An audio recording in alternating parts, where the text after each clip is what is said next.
Hey everyone, welcome back to another episode of Cranked and Ranked.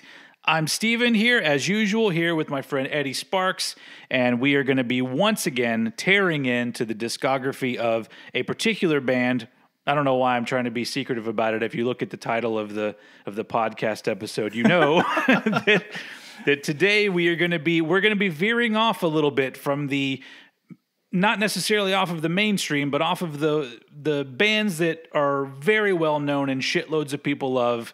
Now we're kind of taking a little bit of a left turn down the road, and the name of that road is Ugly Kid Joe. And and this is actually, I don't think it's giving anything away to go ahead and tell everyone that this is one of your favorite bands we're going to be talking about today. 100%. And I must preface this episode with the fact that Ugly Kid Joe is part of the trio of bands I would consider my joint first. Metallica, Faith No More, and Ugly Kid Joe are my three favorite bands.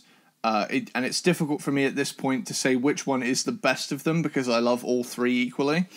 That is high praise right there.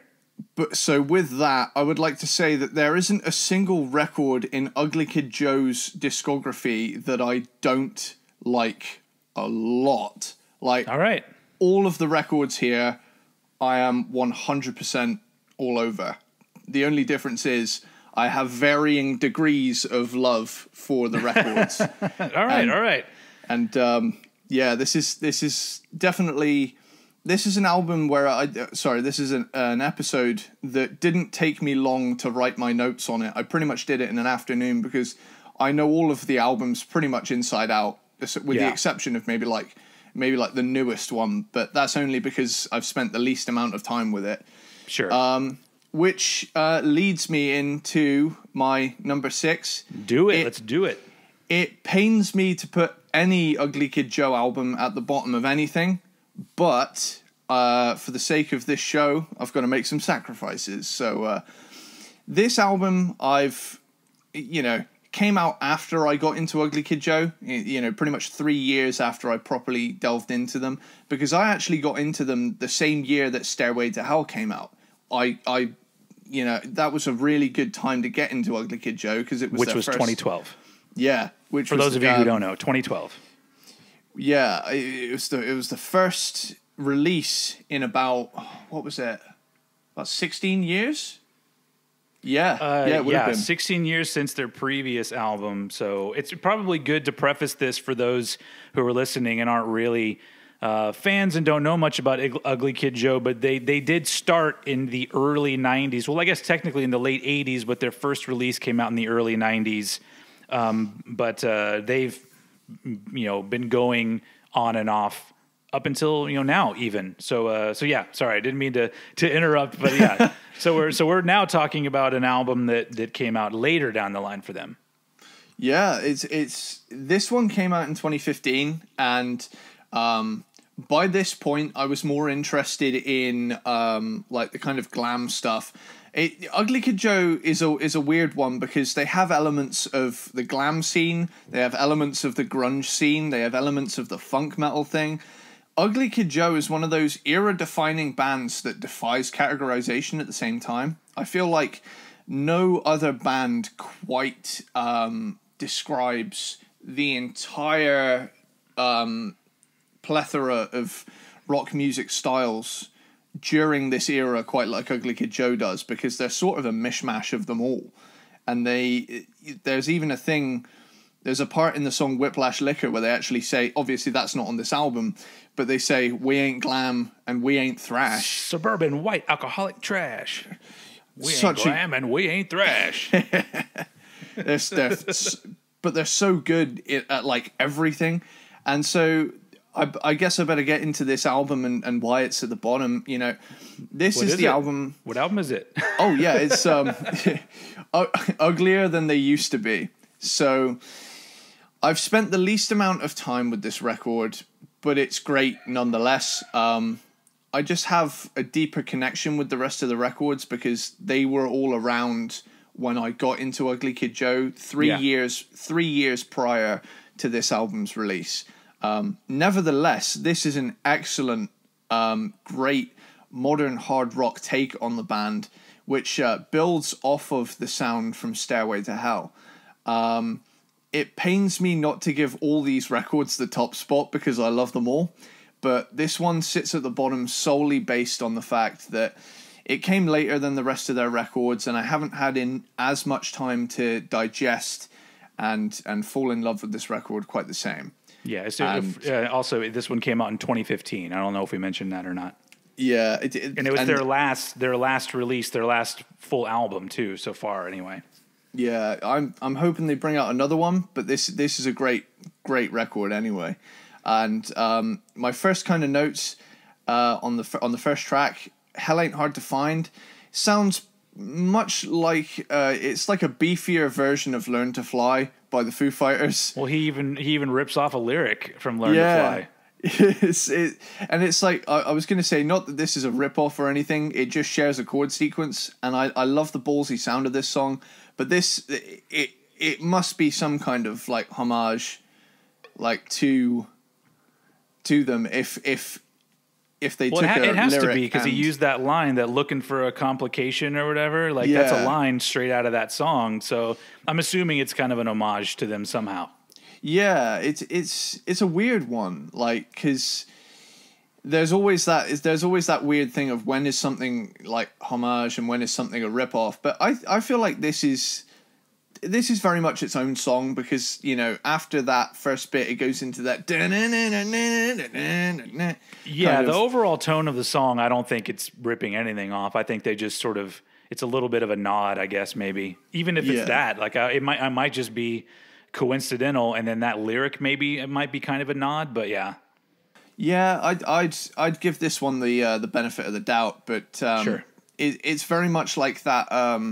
It's very much like when Radiohead tried to sue Lana Del Rey or something because she used the same chord sequence or something as Creep, and it was something like that. I don't know too much about it, so I don't want to delve too deep into that, because I feel Ugly Kid Joe.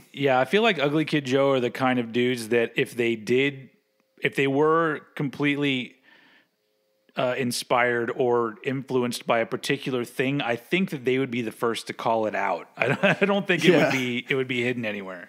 Yeah, they've always been very satirical and kind of on the nose on purpose.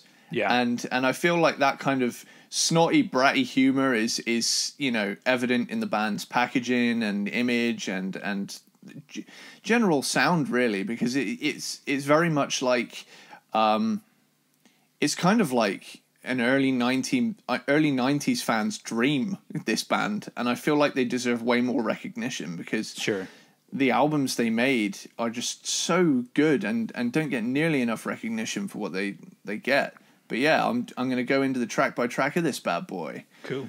So Bad Seed follows up a great riff with an even heavier one. Great groove on this one.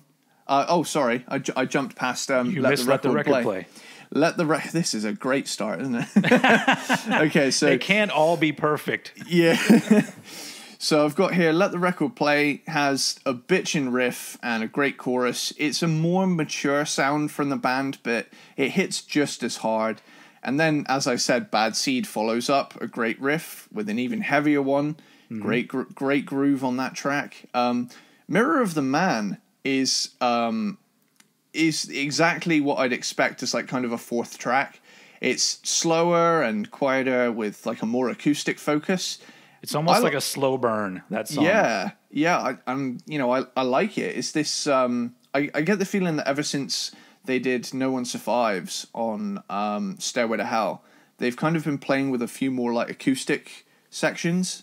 I mean, obviously they'd had parts like that before, but these specifically dark sounding acoustic sections that are quite prominent on this album. Totally. And it's a really cool track. She's Already Gone starts off quietly before exploding with this awesome alt metal riff. It kind of like it takes you off guard after the chill fourth track. It's one of them, and it's one of the most modern sounding tracks they've ever made. It actually might be my favorite on the record too, because it's very well written, but also it's got a strange like some of my favorite things about Ugly Kid Joe are the fact that they sometimes will surprise you with an emotional track. Yeah, you know, and that's what this one, the feel of it, not just in the lyrics, but also in the vocal melody that he sings. Whitfield Crane, by the way, we should go ahead and start heaping praise on that guy. Oh, because, yeah, totally. Not only is he a beautiful man, but also he's an amazing vocalist. And so, yeah, he's fucking awesome. But yeah, what he does on that song, it brings a really sort of deep emotional quality, and for some reason that really sticks out on this album. Yeah, and it really is like it does have that like kind of snotty bratty kid aesthetic with a lot of their heavier songs, but then when you get one like this, it kind of takes you off guard and you're like, holy shit, these guys can actually, these guys can really play. And then going into another dark kind of acoustic one, we've got Nothing Ever Changes. And that one has another quiet start with a dark acoustic sound and some nice lead guitar going on in the background too. I love this song. I feel like after recording No One Survives on the Stairway EP, they just really fell in love with these dark acoustic moments. It's just such a... It's a distinctive thing that I feel like only modern Ugly Kid Joe really brings to the forefront with these last two releases. Yeah. And then... if I had to say the most classic Ugly Kid Joe sounding track on the record is probably My Old Man. And it's got that like kind of classic hard rock feel. And it's got the sleazy lyrics that, you know, would have been more present on earlier Ugly Kid Joe.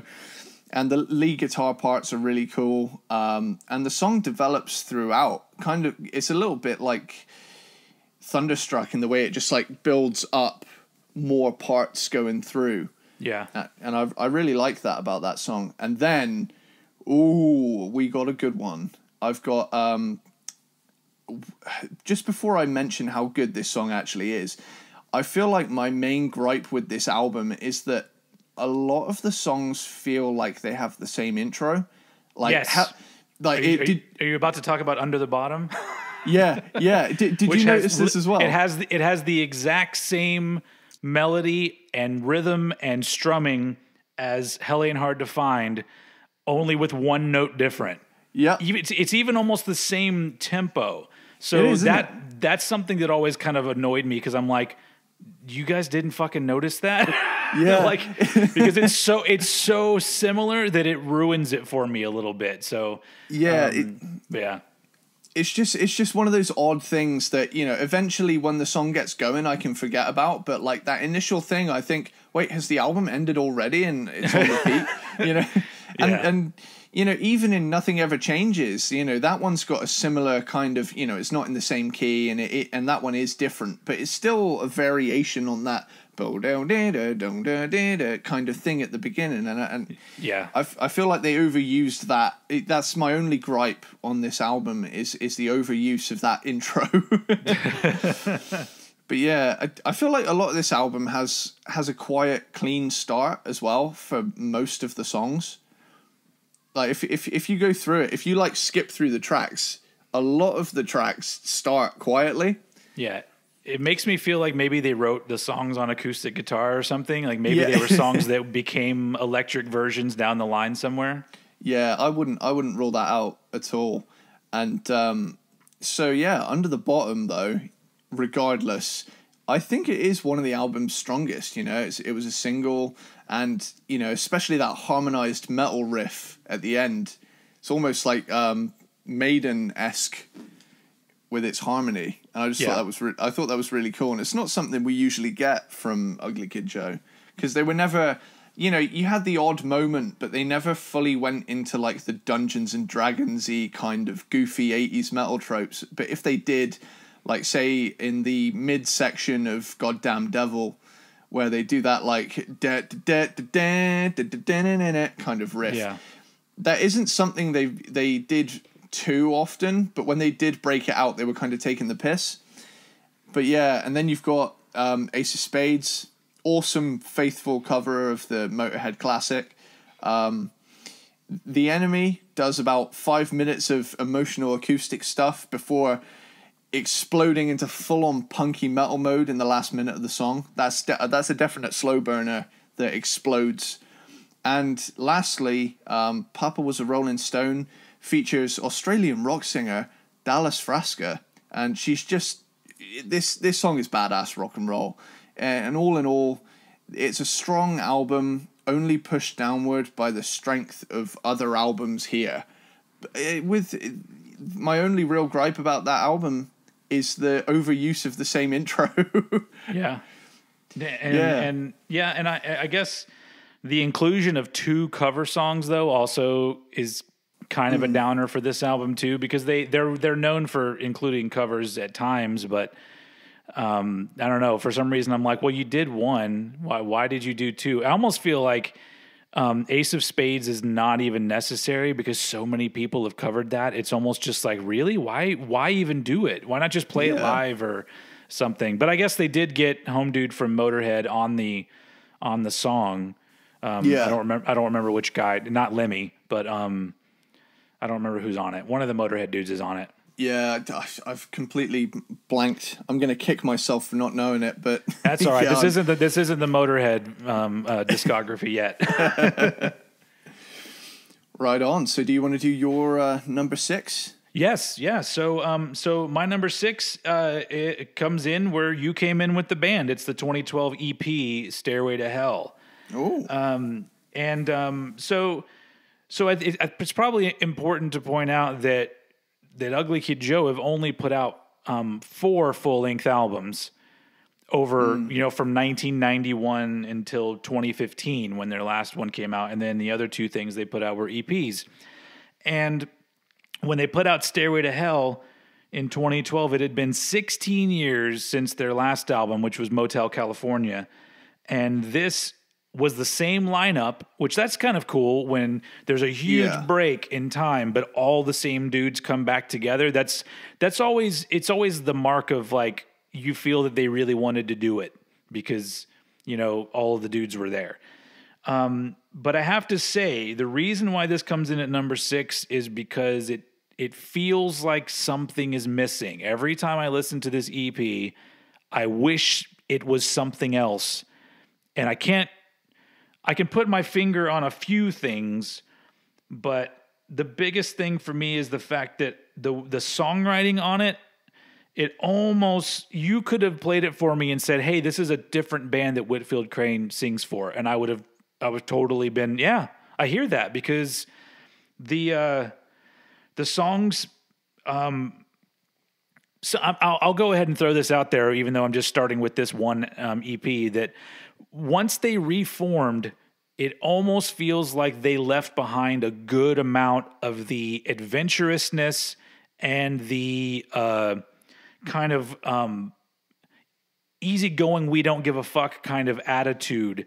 It seems they're very more focused and direct and I don't know. I mean, I guess they're older dudes, so I have to take that into consideration as well. But this EP overall just feels a little bit uninspired. Even the title of the EP, I'm like, Stairway to Hell, that's all you had.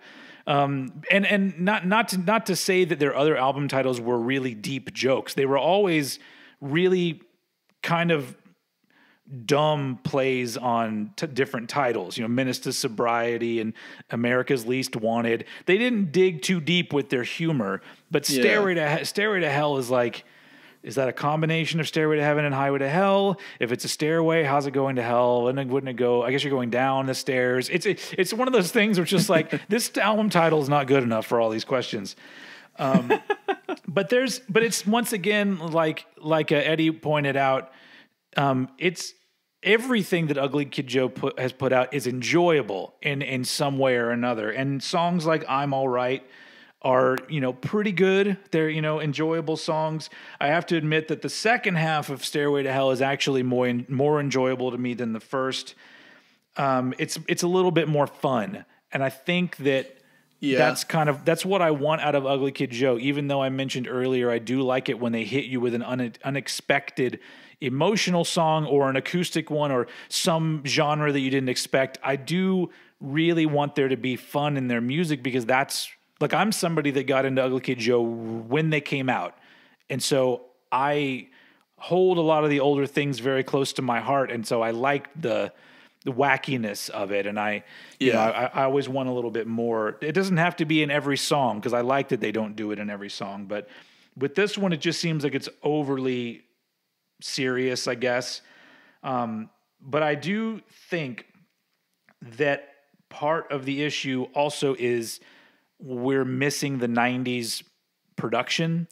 And so I feel like if Stairway to Hell had 1992 production, I might enjoy it a lot more, but it feels very claustrophobic in the way that it's produced. Especially, I mean, I listen to things on headphones a lot, and so it's very easy, I guess, to feel claustrophobic when you have these two big old things covering your ears, but not all albums sound that way. So clearly there was something going on with the production. And I do believe that, what's his name from Ugly Kid Joe produced this, right? Who's the guy that does the production? Is it Dave Fortman? I think it is Dave Fortman.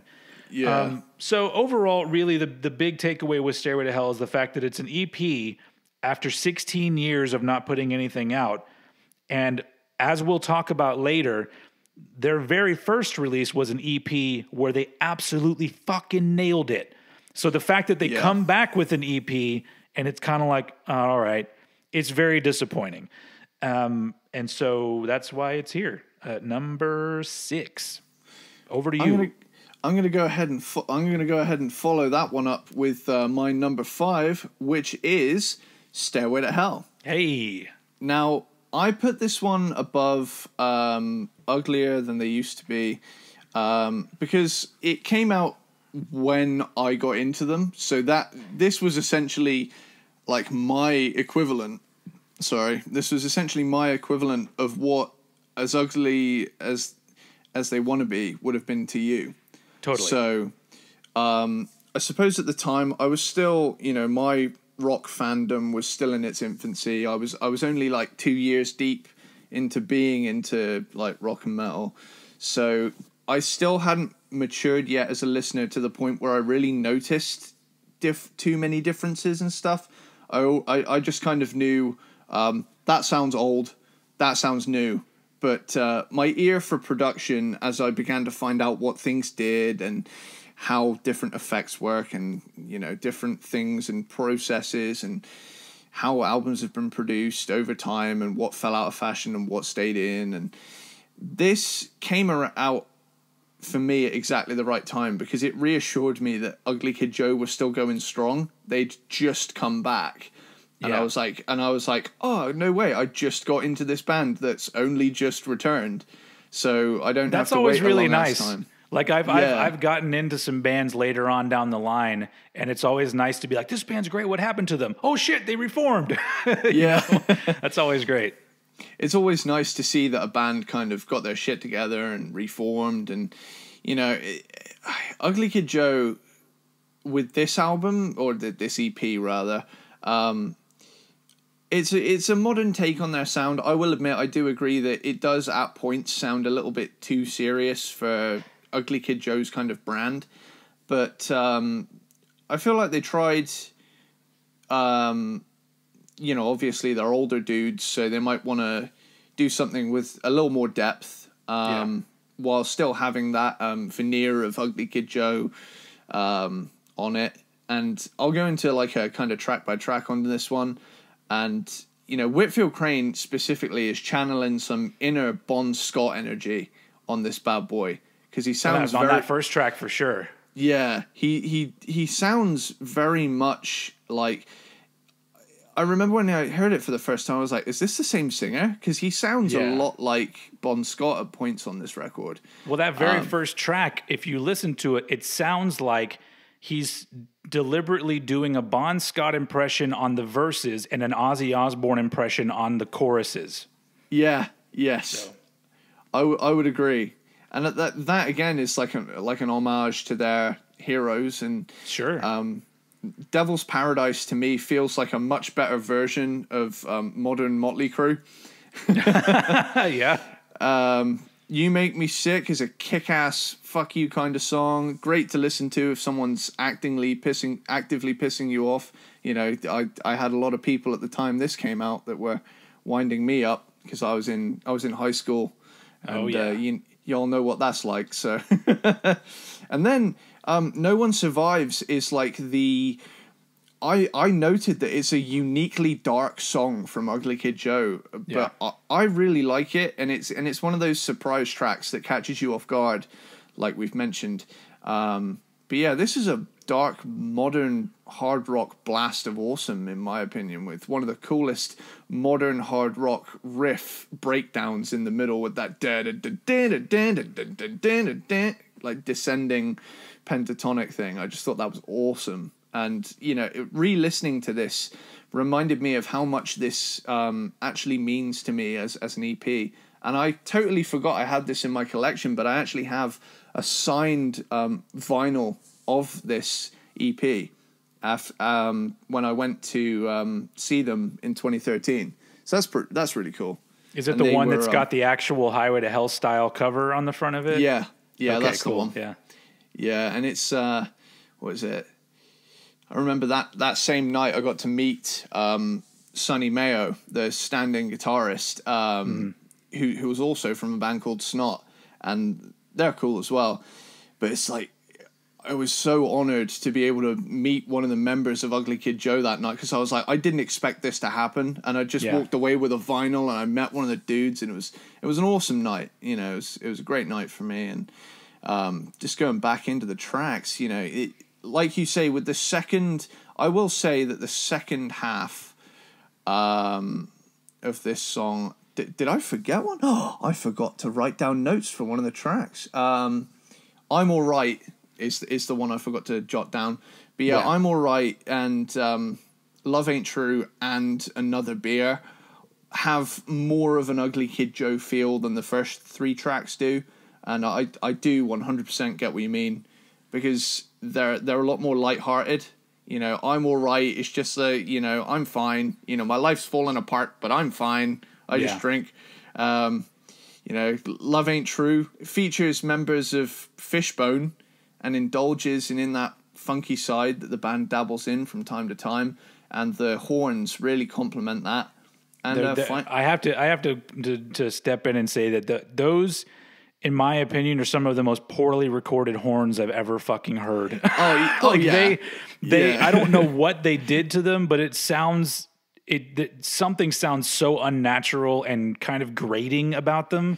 Yeah. And I don't think that was on purpose, but I don't mean to talk so much shit about the production on this, but it it isn't great. I mean, I guess compared to a lot of things that are done in the modern era, it sounds pretty damn good. So, you know. Yeah. I think as well, for me, this album came out at a time when I didn't really know what production was. So I've kind of got this I love it regardless mindset when it comes to this thing. Because, you know, I was 14. I still had a lot to learn about production and how music is actually made and shit. You know, I just kind of thought people walked into a room and then someone pushed a bunch of buttons and made the album. They all gathered around one microphone. Yeah.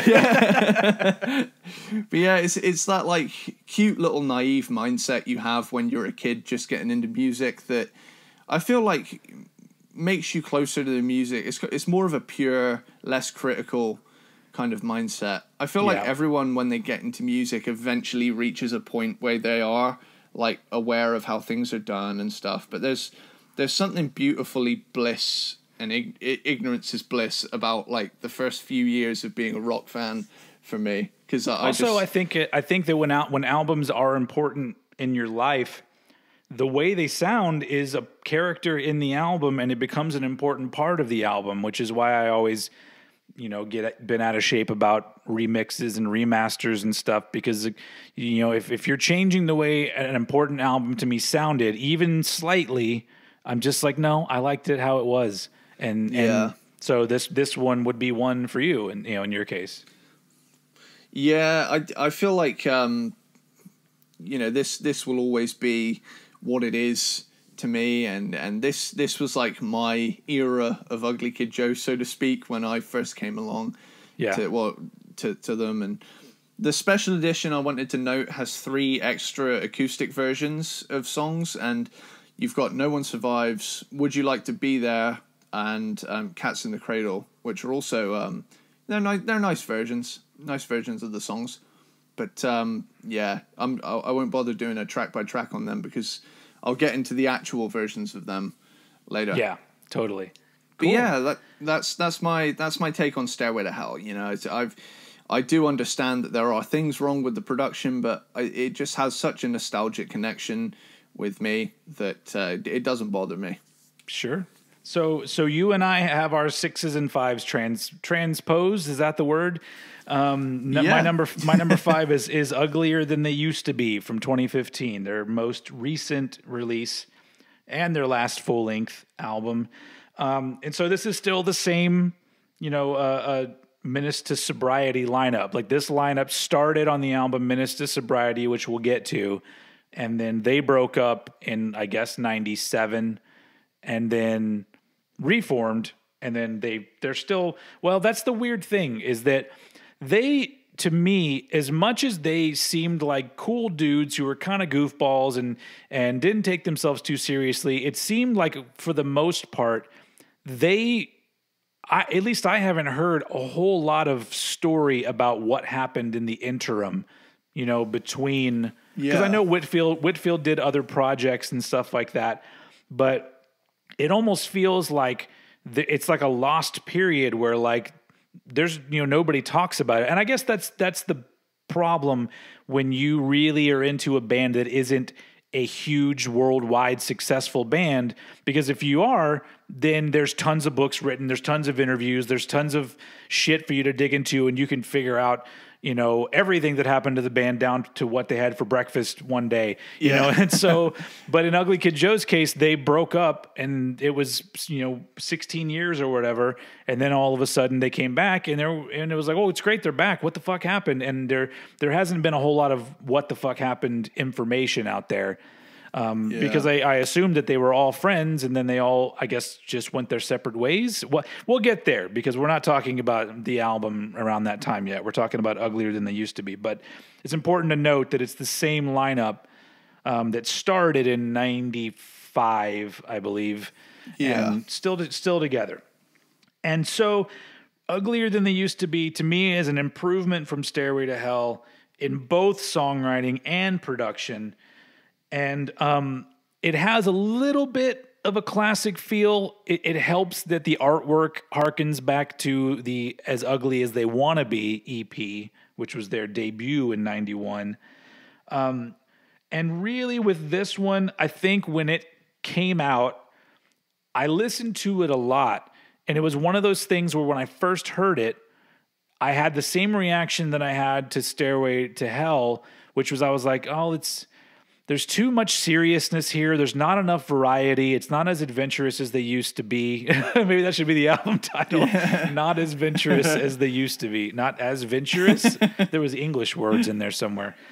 But I found myself going back to it over and over again. And I was like, that means this is a good album because I keep coming back to it. And so I figured that once I accepted that Ugly Kid Joe were now mature older men, and the mature older manness is coming across in their songwriting. Once I was okay with that, then it became a very enjoyable album for me. It's fucking solid as hell. It's, I don't know, great performances. So the big thing that like I like the band as a whole, but I'll say it over and over again for every album I talk about. The big thing for me is Whitfield Crane, because I do think that he's such a strong vocalist. Yeah. He seems to me like the kind of guy that could be a Mike Patton if he wanted to be. Yeah. If he wanted to do freaky weird shit, he would be able to nail whatever it is he wanted to do. And he sounds really great on this album. And really, the interesting thing about these two albums that we're talking about is, to me, it's almost like when I was trying to put together my list, it feels almost like Stairway to Hell and Uglier Than They Used to Be are number 10 and number 9, and then we skip down to 4, 3, 2, 1, because I feel like there is a big gap in how I feel about the releases. And I guess part of it is because I do miss the sort of off-the-wall nature that they did in the older stuff, but like I said, they're older guys now. So that's why these albums are 5 and 6 for me, because I love that they're still doing stuff, and I hope they continue to do stuff. And if they ever again decide to tour in America, which they don't do, I would happily go see them. But yeah, I do hope that if they put something else out, that they find a little bit of that weird sprinkling of variety, because I agree with you. It's cool when you have a song that starts off one way and then they bust into some metal riffs or whatever it is they're doing. But the cool thing about their older stuff is that it would be a complete song. A complete song would be a particular vibe, or sometimes it would be many vibes in one song. And so, I could go on and on about that. So, but that's literally kicking a dead horse or whatever they say. So, but yeah, Uglier Than They Used to Be is my number 5. So over to you, sir. Okay, so I would hazard a guess that our 4 is possibly the same. Knowing what I know now, that you like the kind of, I don't know how to put it, because the rest of these 90s albums, they do all have that same kind of different vibes and stuff on the songs. So I'm going to go ahead and say my number 4 is Motel California. All right. This is the last of their original 90s run, released just a year after Menace to Sobriety.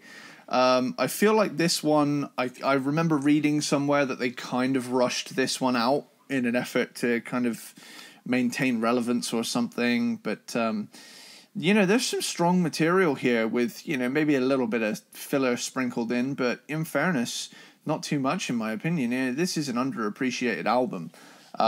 It's got an excellent opening track with It's a Lie. Funky, badass, hard-rocking song, with a rappy kind of vocal in the verse, and Whitfield's gritty rock voice in the chorus, and the drum fill with the vocals like, "You tried to break me down, you tried to make me one of you, motherfucker."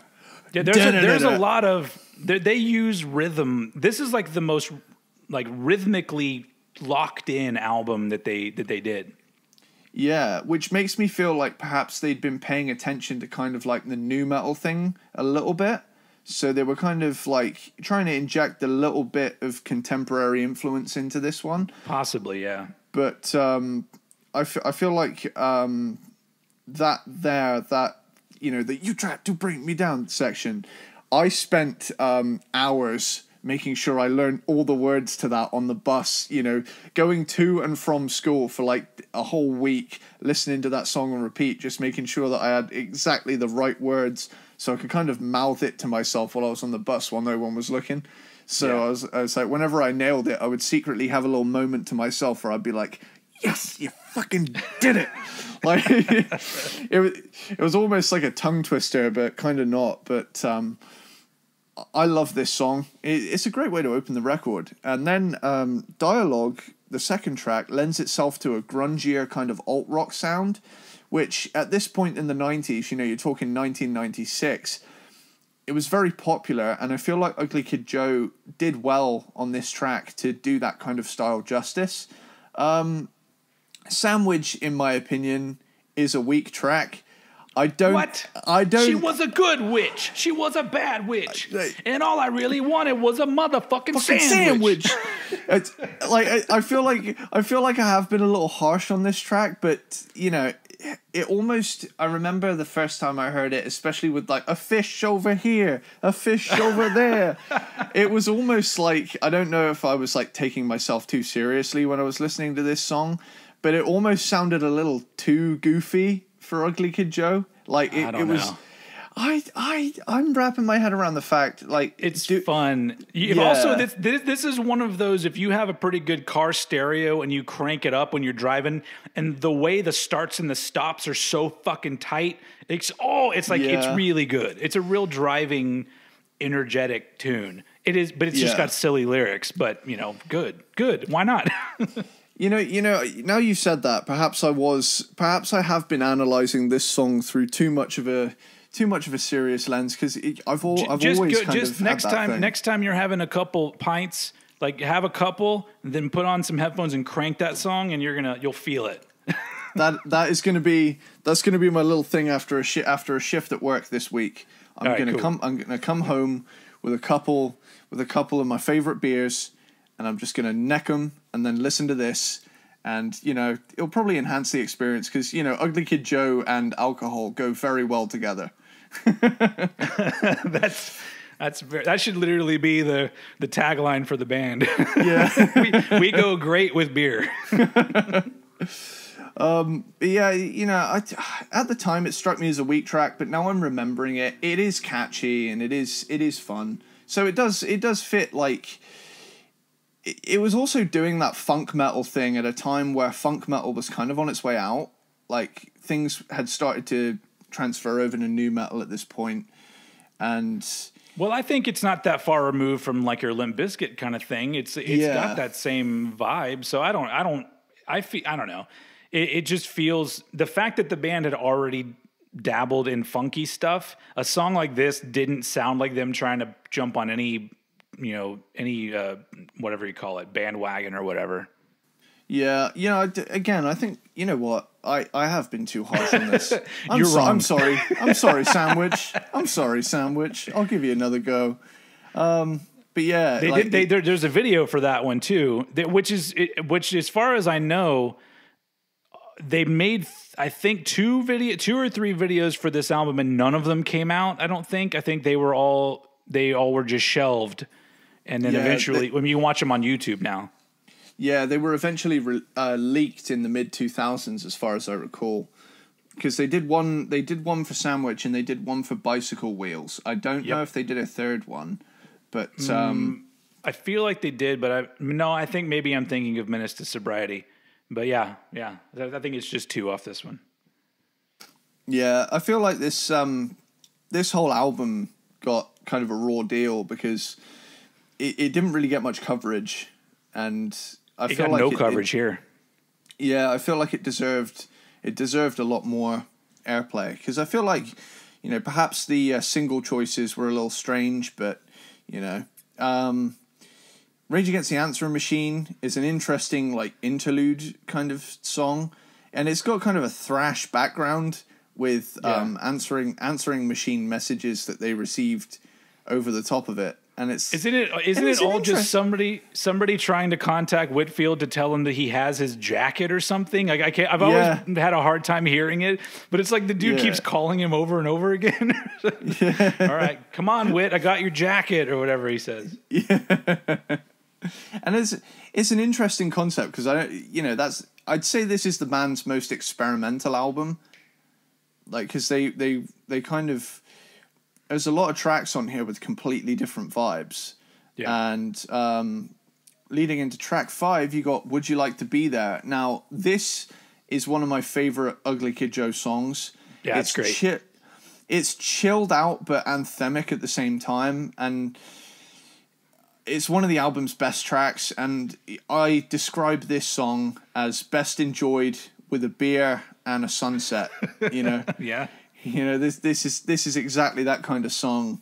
And then Little Red Man, which features Lemmy from Motorhead, though I always struggled to pick him out for some reason until I realized, like, years later, he's singing the Little Red Man bit at the end, because because Whitfield Crane sings most of it, and then there's that part with Lemmy on it, and for years I was like, where the hell is Lemmy? I'm trying to hear him. And then I realized, he only has one part. Since you bring up Lemmy, that is one thing I know about the interim between this album and them getting back together, is that Whitfield Crane toured with Motorhead a lot. Really? Like Yeah, apparently, from what I gathered, he just came along, like, to travel and help out because he loved Motorhead so much. That's why, like, I don't know if you ever saw it, but at Lemmy's wake or whatever, Whitfield speaks. He's one of the speakers at the wake. Yeah. And it's because he had such a big relationship with Motorhead and with Lemmy. And I think it's, from what I gathered, it was literally because he was such a big fan and he had really nothing going on. And he was just one of those guys that, like, you know, I'm a musician and I'm used to traveling. I'm going to go travel and help out one of my favorite bands. And so that's what he did for years. That's, you know, that's really cool to hear that kind of story too. Yeah. And while we're on the subject of Lemmy and Whitfield Crane, you know the movie Airheads? Yes, I do. The soundtrack, another one of my favorites. The soundtrack to that has a song on it with Born to Raise Hell. Yeah. Born to Raise Hell. It's got who's it got on? It's got Whitfield Crane, obviously Motorhead, and Ice-T, isn't it? Yep. Yeah, that's a kick-ass song. It's a great song. and a great dumbass movie that I love with all my heart. Trick question. Lemmy is God. Yep. But yeah, Little Red Man features Lemmy from Motorhead. It's a slow, heavy grooving track. You know, of all of the songs on this album, Lemmy fits this one's vibe well because it's a very heavy song. Totally. And I've got a funny little story about Bicycle Wheels. Bicycle Wheels on the Wings of Steel. Bang, dang, dang. Bicycle Wheels was once described to me by my cousin as the porno song, as it sounds like porn music to him. Oh, because it's got the wah, the wah with the wiki. It's like a wiki. They call it the wiki wah, don't they? Yeah. Oh, it's and this is a totally different kind of song from Ugly Kid Joe, but part of the reason I love them so much is their ability to throw curveballs like this at me. Yeah. And it's almost like it's almost like if Mr. Bungle had any chance of mainstream appeal, Ugly Kid Joe would probably be one of the contenders for that. Like Yep. I feel like that's a strange little connection that these two bands have that no one, not even the bands, have thought of. that I've only just come across. And then you've got the song Father. Has a cool bass line going throughout while, you know, everyone kind of vibes around Cordell Crockett's bass line. There's some creepy vocals in there too, which is cool. And then the song has a really cool vibey, grungy section about 2 minutes in that really does remind me of core era Stone Temple Pilots, you know, where it just really opens up.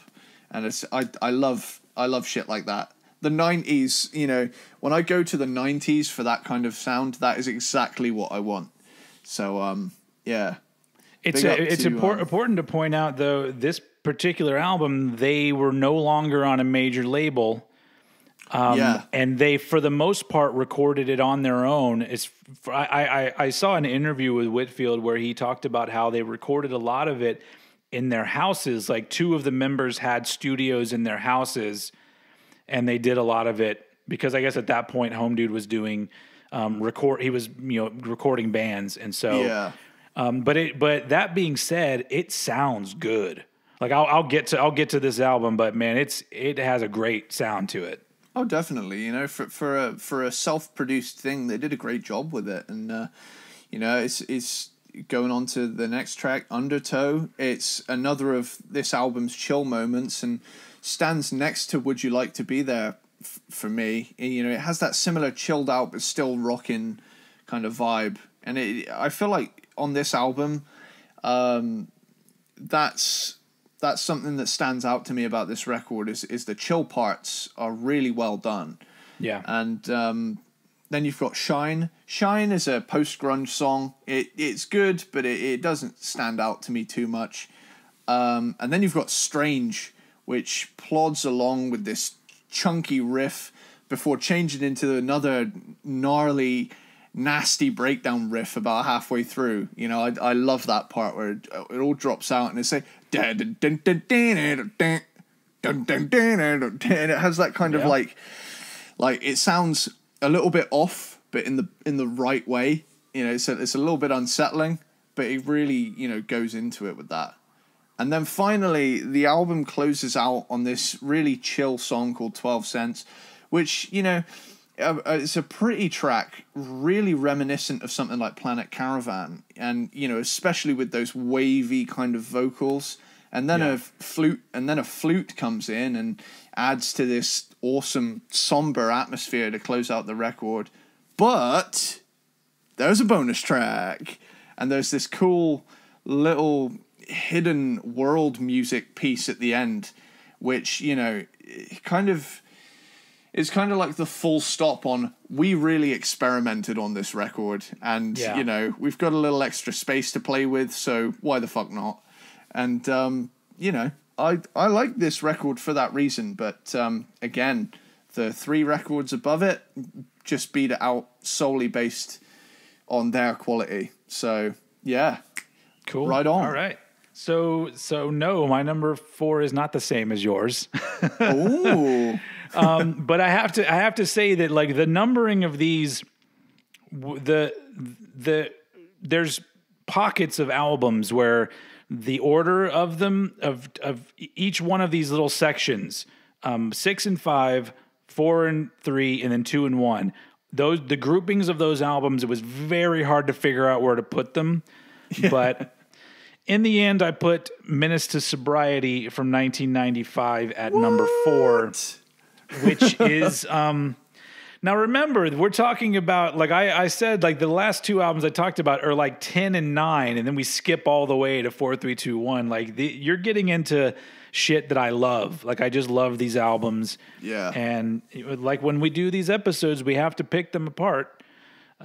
So this one, it's a weird album because it's the first one with the lineup that has now lasted until present day. They started in 95 or maybe 94, I don't really remember, but 95 was the first album with this lineup, which fun little tidbit if you're interested. The drummer used to be in a band called Wrathchild America, and I just did a Bands You Should Know video on that band. So it's a little connection for people that they want to go watch my YouTube channel. Shannon Larkin is his name. He also drums for Godsmack now as well. Badass drummer. Yeah. So this album it's 95. So grunge has already taken over, and by some accounts is already on the way out. Yeah. So it's a weird time to put out an album like this because, at least overall, it has a much heavier vibe than I think any other Ugly Kid Joe album overall. Yeah. And if we want to, I'll go ahead and throw it out there. The reason why it ended up at number 4 is it has the worst production of any Ugly Kid Joe release, in my opinion. The drum sound is atrocious on this album, and it bothers me so much because it would otherwise be really great, but the production is so compressed that I don't know. I guess it was around the time that bands were releasing albums like that. It was we were getting rid of the reverb, and the reverb was bad now. And yeah. This album just suffers, but the fact that it was on a major label and it was produced by that guy who I'm assuming his name is pronounced Garth, or Gigi Garth. I don't know, but he's produced a lot of shit, but overall the production of this album really drags it down for me. And on top of that,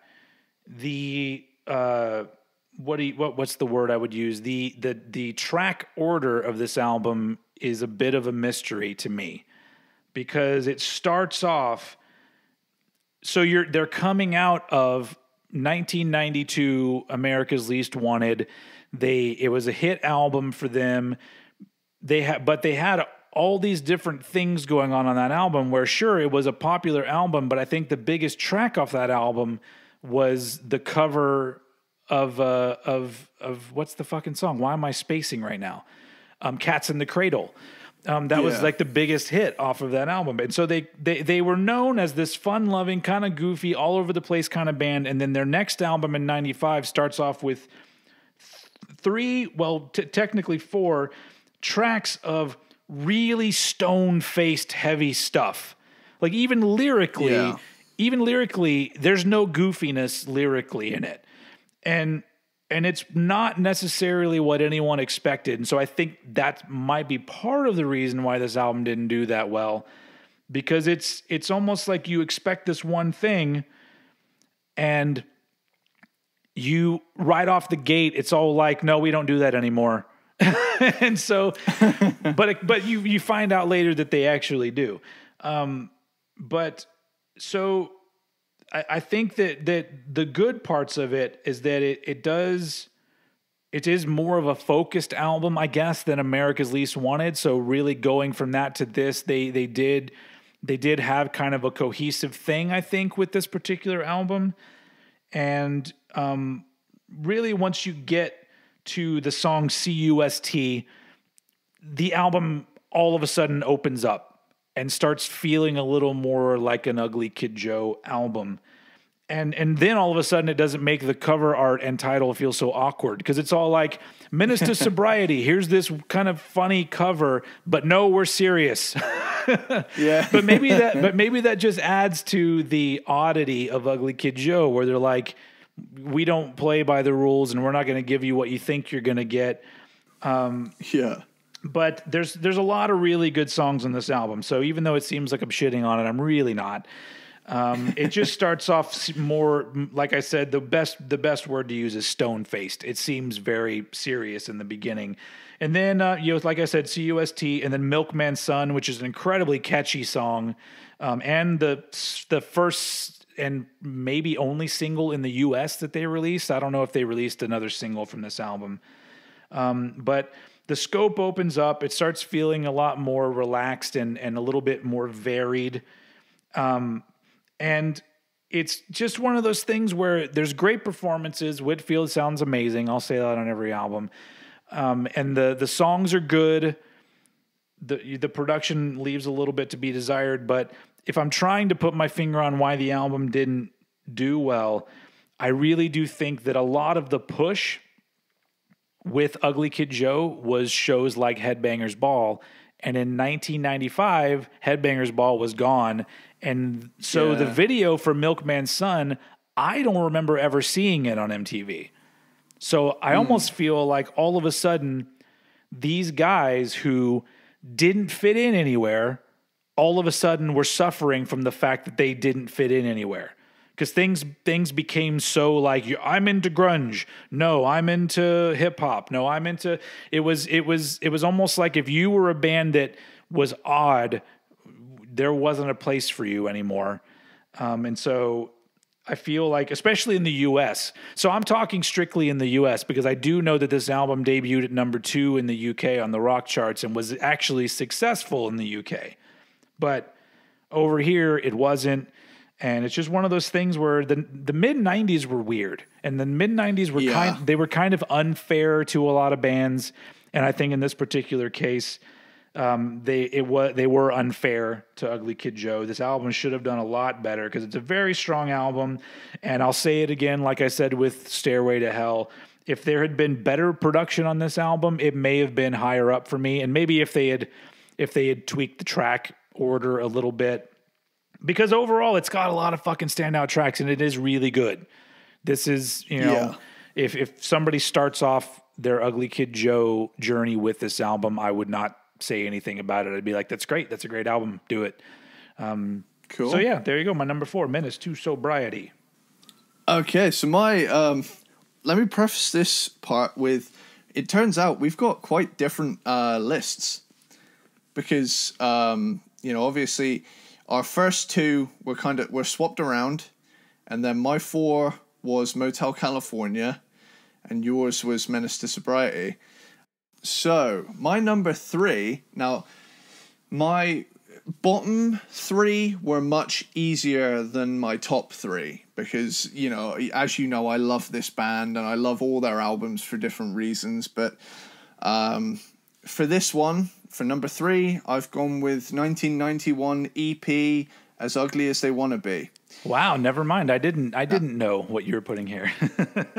Yeah, it's you know, I did some thinking, and I came to a conclusion that, you know, in my top three, I've got two LPs and an EP, and the, you know, it was sheer quantity that, you know, bumped the other two up. You know, the combination of quality and quantity, in my opinion, that the two albums above it have. So, As Ugly As They Want to Be came out in 1991, so, you know, it's still got a little bit of 80s left over. Still got that reverb, drum kind of production. Things are still very big. Nevertheless, it still shows a variety of influences. You know, their blend of badass, funky hard rock with a surfy grunge rock mentality perfectly captures the early 90s vibe. And, you know, this is home to my favorite song of all time, Everything About You. So let's get into a track by track. So I'd like to note as well, the songs Madman and Everything About You are also on America's Least Wanted. But we will talk about that. we will get to that bad boy. So yeah, so Madman comes right out of the gate with a bang, you know, quite literally. You know, it's a gunshot fired into a crowd. And then it sets off this badass funk metal track about some madman on a rampage at Disneyland. You know, and it's this maniacal barrage of party vibes without the pomp and ceremony of the 80s glam metal scene. So it's kind of like, yeah, we're partying and having a good time, but we're not, you know, frilling up our hair and doing our makeup. We're just drinking, you know. It's very much that more straightforward kind of approach. And it's followed up with the love letter to alcohol and partying, Whiplash Liquor. You know, it's an irresistible party anthem that, you know, puts me in the best of moods. And it's even got that line, we ain't glam and we ain't thrash, in there, which perfectly sums them up, really, because they're just a mix of everything. And then it's followed up on track 3 with Too Bad. Now, Too Bad is probably the most 80s of the tracks here. It's got an AC/DC kind of vibe in the intro before going kind of full-on glam mode with the riff. You know, I tried to decide whether or not Too Bad was too long. See what I did there? But ultimately decided, nah, it's awesome. It does warrant its length. This is a funny time to point out, because you do bring up the fact that some of the riffs feel like they could be glam riffs, that the band's name came from them poking fun at Pretty Boy Floyd, who were a full-on glam band, makeup and hair and everything. And they apparently were supposed to play a show with them, but they dropped out at the last minute, but they had decided to name themselves Ugly Kid Joe anyway. So it is funny, because if you take, especially when you're talking about Madman, how it does have a party vibe to it, but their spin on it was like the lyrics are, you know, grim. You know, I mean, they're not like super grim, but it's almost like a happy-go-lucky take on something awful that would be happening. So it just sets up the mood for what this band is right away. Oh, for sure. And then you've got the legendary 4th track, which wins the gold medal for being officially Eddie Sparxx's favorite song of all time. All right. No song ever written, not even anything on Angel Dust, makes me feel quite as good as this song does. I'm actually with you. It's not my favorite song of all time, but it's gotta be in my top 20, maybe 10. Yeah. It is one of those songs that it just feels great when you listen to it. Definitely. And I like to think that this song is my personality rolled up into a 4-minute track. You know, it's big and fun, but grungy, sarcastic, satirical, and awesome. And, you know, I first heard it in my favorite movie, Wayne's World. Also one of my favorite movies, yeah. I'm actually wearing a Wayne Stock shirt. Holy shit. Right now. Where'd you get that? My girlfriend got it for me as a birthday present. It's pretty cool. I'll have to look that up and get myself one too. So you guys can't see, he's wearing a Wayne stock T-shirt, like it from Wayne's World 2, which I like that even more because people don't give enough love to Wayne's World 2. I agree, it is not as good as the first one, but it is good in its own right. I feel like hang on. I have to do right. Whenever Wayne's World comes up in conversation with my friends, I have to do this. Okay. I'm gonna do the monologue about the little sweet shop on the edge of town. Oh shit, I love that. Do it. I want to hear it because usually it's me doing a really bad British accent, so now it'll be legit. Right. Okay, let me get in the zone. And action. I was in a place like this once. Sri Lanka, formerly Ceylon. We were looking for 10,000 brown M&Ms to fill a brandy glass, or Ozzy wouldn't go on stage that night. So, Jeff Beck pops his head round the door and mentions there's a little sweet shop on the edge of town. So, we go, and it's closed. So there's me, Keith Moon, and David Crosby breaking into this little sweet shop, right? Well, instead of a guard dog, they've got this bloody great big Bengal tiger. I managed to take out the tiger with a can of mace, but the shop owner and his son, that was a different story altogether. I had to beat them to death with their own shoes. Yes. Applause, everybody. Nasty business, really. But sure enough, I got the M&Ms, and Ozzy went on stage and did a great show. That's fucking great. That is how many times I have seen that movie. Oh, I've seen it a lot too. My favorite line from that movie is the cross the T's and dot the lowercase J's. Genius. All right, enough of that. That's the Wayne's World portion of our podcast, folks. Hell yeah. So yeah, just going back to everything about you, I first heard it in Wayne's World when, Phil, you're partied out, man. Again. What if he honks in the car? That scene there where they get him into the donut shop. Yep. It's on in the background, and I always heard it, and I was like, that's pretty catchy, but like I never knew what it was. And then one day, it was like a top 100 90s rock songs, and by some chance I caught it on Kerrang TV, and they were playing it, and I came across the video for Ugly Kid Joe's Everything About You, and I was glued to the TV. I was like, This is that fucking song. This is that Wayne's World song that I like. And then it snowballed from there, and I just discovered that they have this entire discography of excellent music. And, funny enough, that song is not on the Wayne's World soundtrack. Yeah, which always weirded me out too, because I've got the Wayne's World soundtrack, and there's a couple songs in the movie that aren't on the disc, and that always bugged me. That always wound me up a little bit. But yeah, I fell in love with this song, and every single time I hear it, I'm reminded of who I am and the music I love, and it just puts me in a really positive mindset of, you know what, fuck yeah, Absolutely. Definitely. And then track 5, which is technically 2 songs, Sweet Leaf / Funky Fresh Country Club. This is my favorite version of Sweet Leaf. Now, I know they don't play the full thing, but I love what they did with it and how it sounds. And that whole song is the riff to me. I don't care about the solo part. It's just that groove.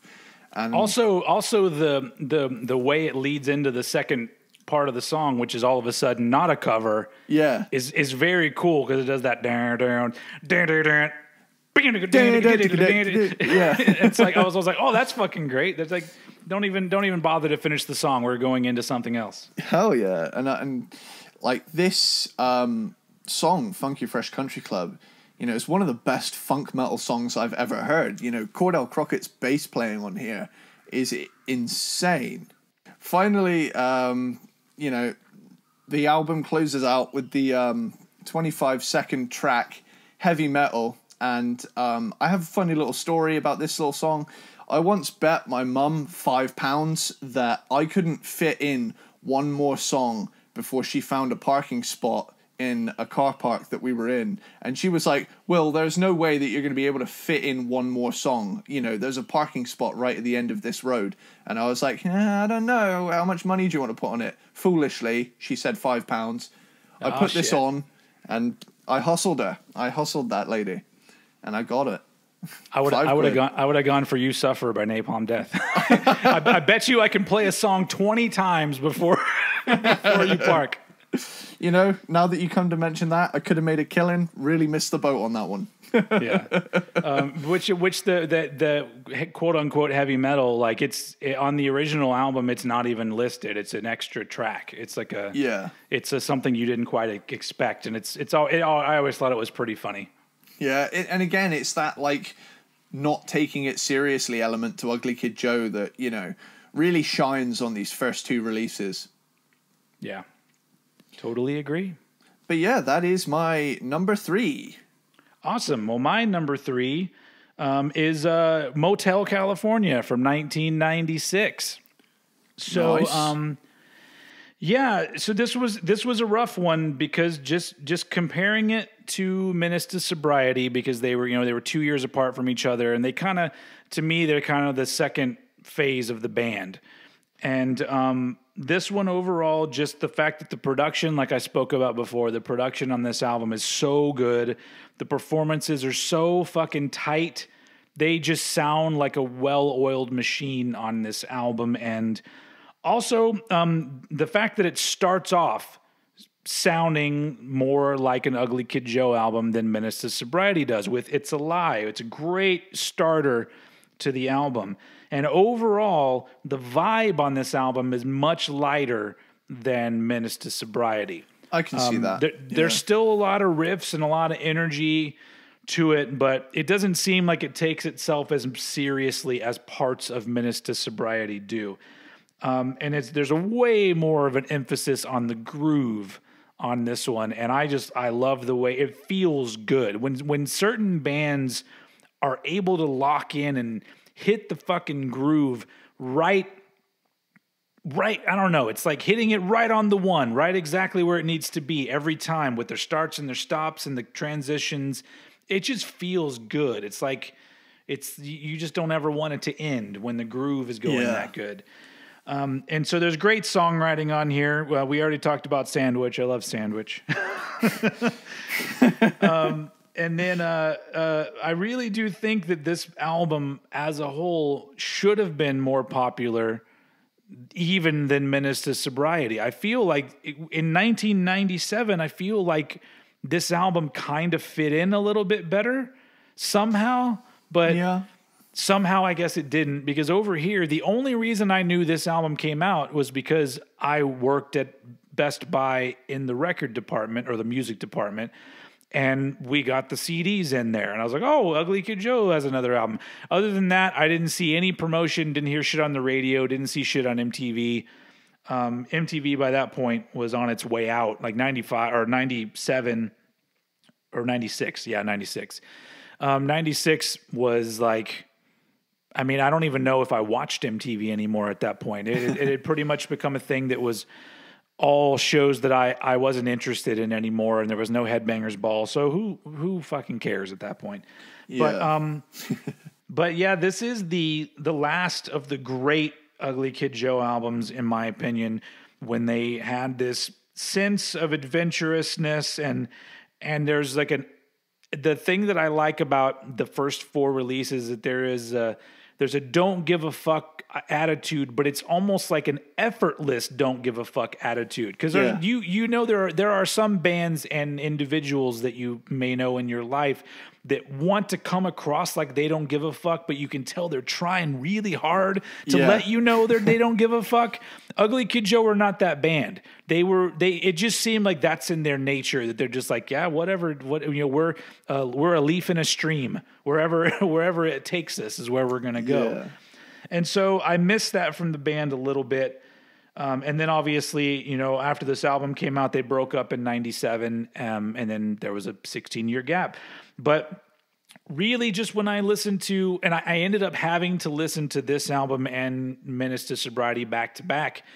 And I did it backwards. So I listened to this one first. And once this one ended and the beginning of Menace to Sobriety kicked in, the production style on that album immediately made me go, oh, no. So that's what really sealed the deal for me, even though like I almost hold these albums kind of together, even though it's almost like two different like on a, what do you call those? Like a two-sided scale. Each one has the most weight, even though it's filled in with different kinds of things. Yeah. So I feel like they are almost equals, but the fact that sonically I enjoy this album more, it ended up here at number 3, Motel California. I don't know why I said it like that. It's Texas, man. It's getting to you. I don't ever sound like that. I am not a Southern man. Well, thank you for coming on down to the podcast. that was great. Well, I think probably my favorite thing is British people doing Texas accents. I think that's my favorite thing. There's a great Eddie Izzard bit where he talks about coming to America and he does the impression of the guy going, talk British to my kids. Brilliant. And he ends up saying all these kids' names, and one of them is Big Fishy Bob. Come here, Big Fishy Bob. Anyway, Eddie Izzard, love him. Awesome. So now we're on to the big 2 for you, sir. Okay, so now my number 2. Now I've got a controversial opinion here.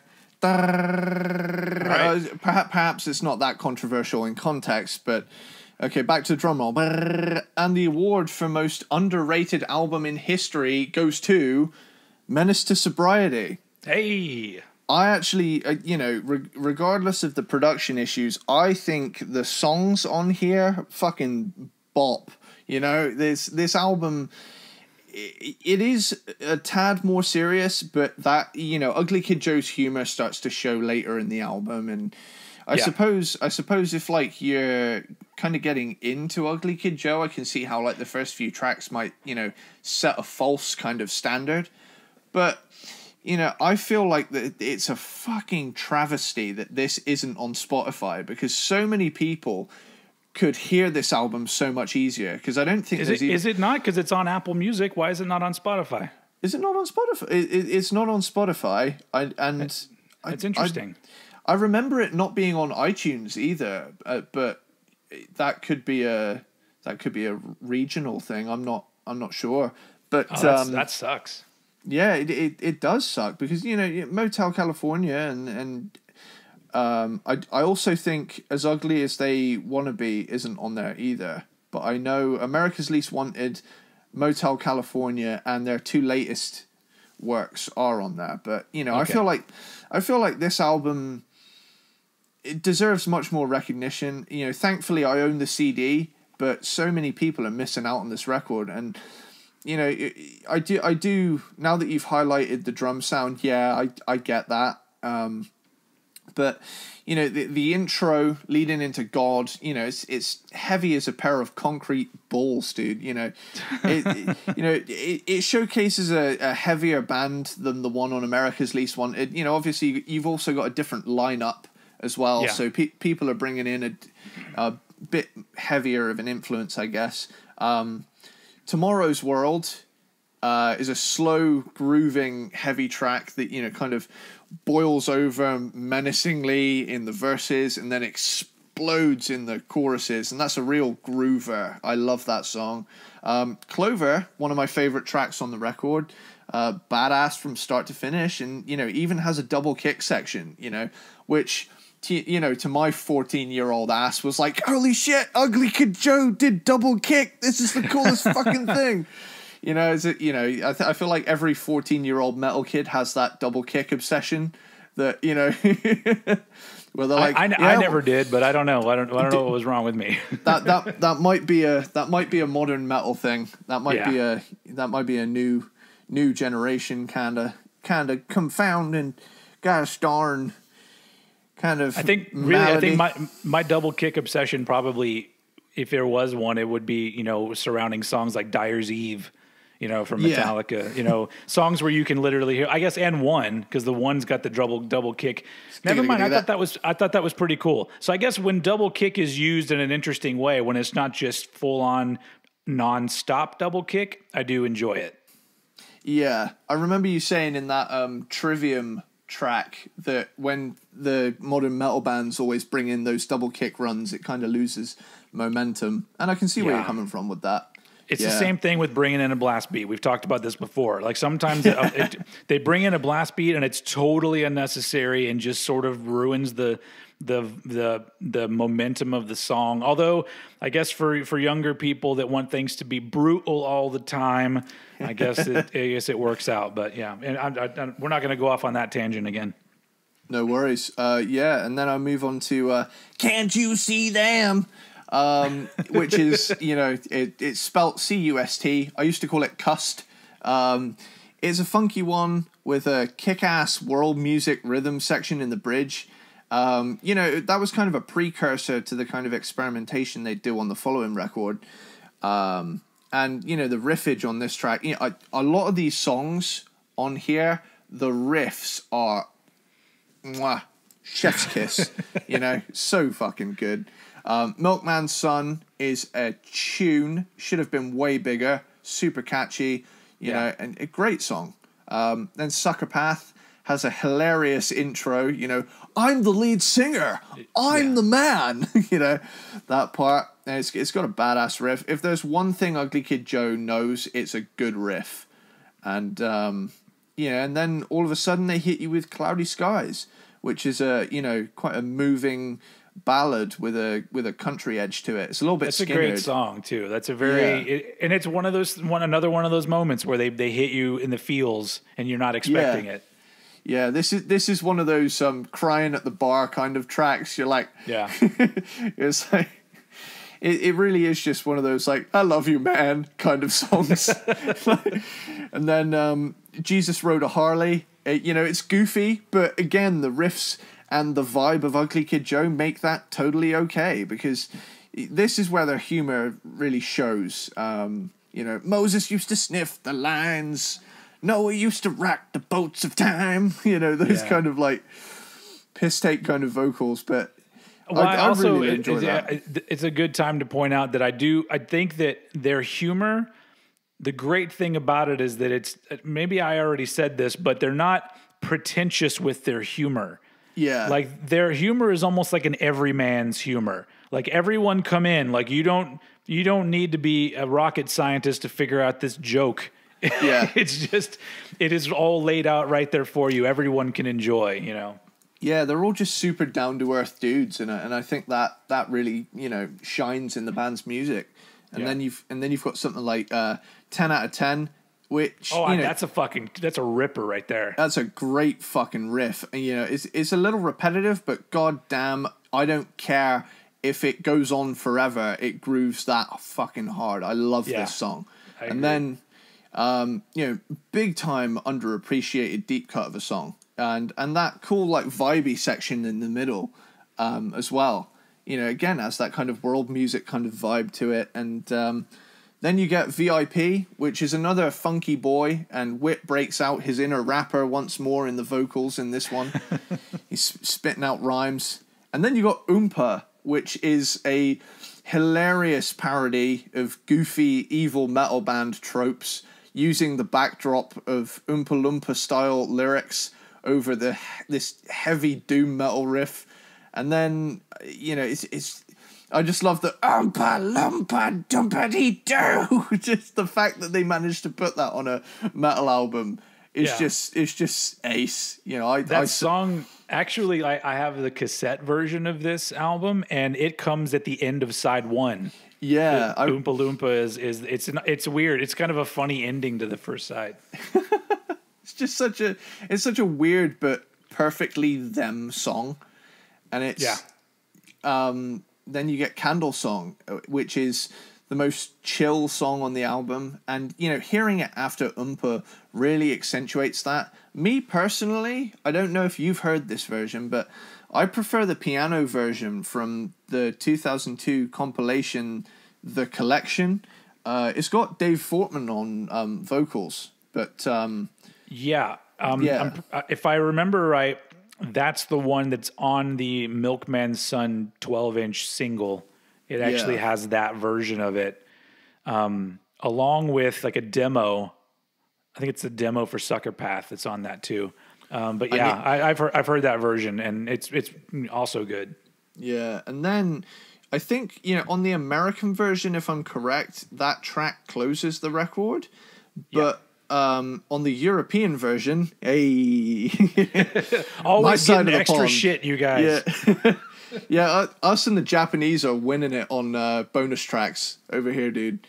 But yeah, it's that we get one more track, Slower Than Nowhere. I really enjoy that track. I love its descending chord progression, and I know people always say it sounds like Green Day, but like I turn around and say, bitch, this song is better than Green Day.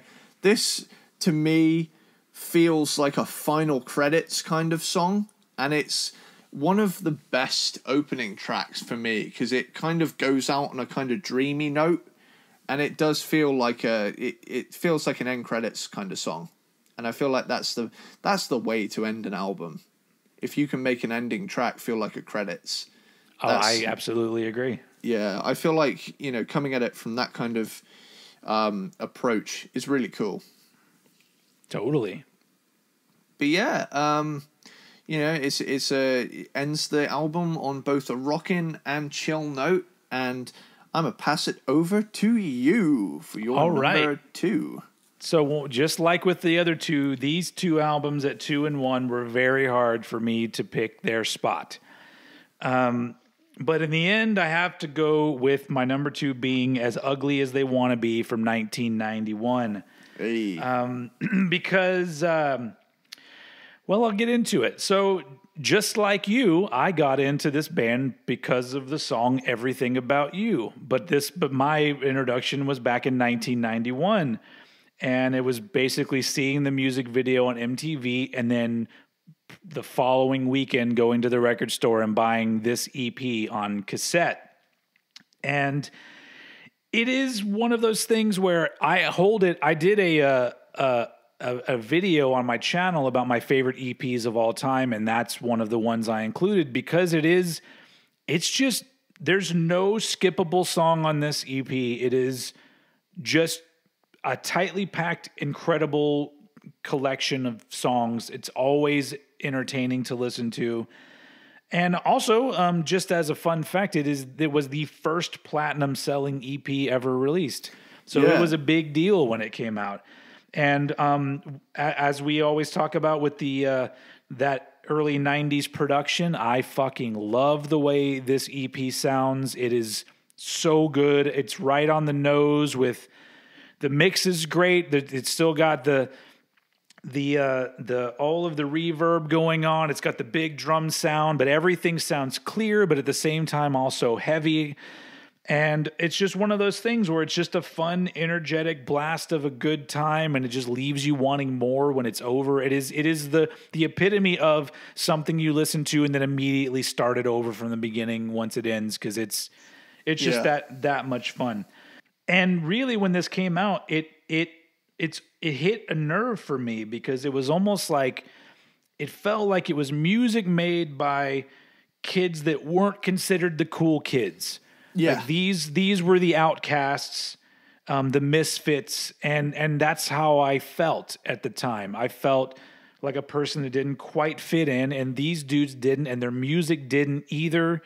It's a sort of thing that somebody who's into metal could get into, and somebody that's into alternative rock could get into. Somebody that's into more of the funk metal thing that was going on, they could easily get into it. But at the same time, it didn't really seem to fit in any of those camps.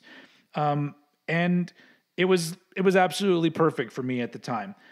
So they literally nailed it. They nailed it with their first release, in my opinion. And every member of the band, once again, Whitfield sounds amazing. I'm going to say that every time. Yeah. But it ended up being number 2 And the reasoning behind it, I will explain when I get to my number one. But it's an amazing EP, and it's really tough to put it at number two. But that's where it fell for me. So that's my number two. And so that means we have the same number one, right? It's one of our famous number one doubles. I love it when this happens. I love it when a plan comes together. Cool. So. America's Least Wanted. I suppose the best way for me to start this is with my first note. Classic record from start to finish. It is banger central. Neighbor marries grunge and good time hard rock perfectly. It's sleazy, and it both knows and loves that. Goddamn Devil is an ode to the devil's music, it's a satirical track kind of parodying the, outcry against metal in the 80s and 70s and stuff. And Come Tomorrow is a chilled out bluesy groover. Really love that song. It's got such a great vibe to it. Then Panhandling Prince, badassery from start to finish, especially that breakdown riff at the end. Panhandling Prince is a one of those songs that it almost kind of tricks you because you aren't necessarily ready for how good it's going to be. Like, it doesn't start off with the promise that it ends up delivering with. So I think that's kind of a cool thing. It's a great, and again, it's that kind of, these riffs feel like they could be hair metal riffs, but they aren't. It's done in a dirty, grungy way that's just really cool. And, going on to the next track, showing off a different, softer side to the band. This is another one of those feelsy moments. Busy Bee. This gorgeous ballad that seems to come out of nowhere, after four kind of, funny, good time, hard rocking songs. You get Busy Bee, and this really sincere, beautiful song, and it's like, holy shit, these guys know what they're doing, they know how to write songs. And then you've got Don't Go, again, it's almost hair metal, but just enough grit to be cool in 1992. And I love the fill in the middle too. That's still one of my favorite things to play on drums. Is that like with that wood block. It's just such a fun little. Again, even their humor extends to the way they write parts. That little wood block didn't need to be in there, but it's fun. And then it's followed up by the heaviest track on the record, So Damn Cool. Yeah. And I fucking love this song. And to me, that's like, that has a riff that could be on a grunge album. Yeah. That hadn't come out yet, It almost has like a completely different tone to the rest of the album, but yet still has its place. It's tuned down lower than all of the other songs, because when you get to it, it's like dun dun dun dun dun dun dun dun dun dun dun, and that solo on it as well. Good God, like they just rip on this song. I do also really like the way that song opens up in the midsection with the who knows. Once that part comes in, it's almost like the song is very sort of heavy and almost like just not one note, but it's just one vibe that keeps going even in the choruses. And then all of a sudden in the midsection, it really opens up and it's kind of cool. Yeah, there's something to be said for the early 90s and like vibey moments. Core by Stone Temple Pilots being like a glaring example of that, where they have this kind of like thing where it just really opens up and it's almost like this like other world you're introduced to. And that's something I've always loved about this era of music, is that they know how to write music that takes you to a place. And also I do think that the idea of the midsection, a middle eight or a middle section that differs from the rest of the song, I feel like with popular music, that's a thing that's gone. Yeah. Like I don't think I hear, I don't listen to a lot of popular music anymore, but I do hear songs here and there. My daughter listens to things that would be considered more popular these days. And I don't ever hear that. I don't ever hear, I love a good middle eight. And it's the thing that doesn't happen anymore. And especially in the 90s, you listen to a lot of songs and there'll be really odd parts that happen in the middle of songs that nowadays I think they'd be like, you need to cut that out. But the fact that those parts were allowed to live and were popular songs. Not only that, songs could be 6 minutes long and be hit singles back then too in the 90s. But yeah, memories. Yeah, but then you get Same Side. It indulges that funk metal style popular around that era. You know, they do a great job of it.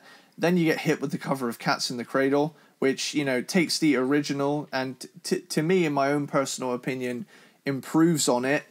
You know, the original is great, but this adds so much more power. And the sitar sound is awesome.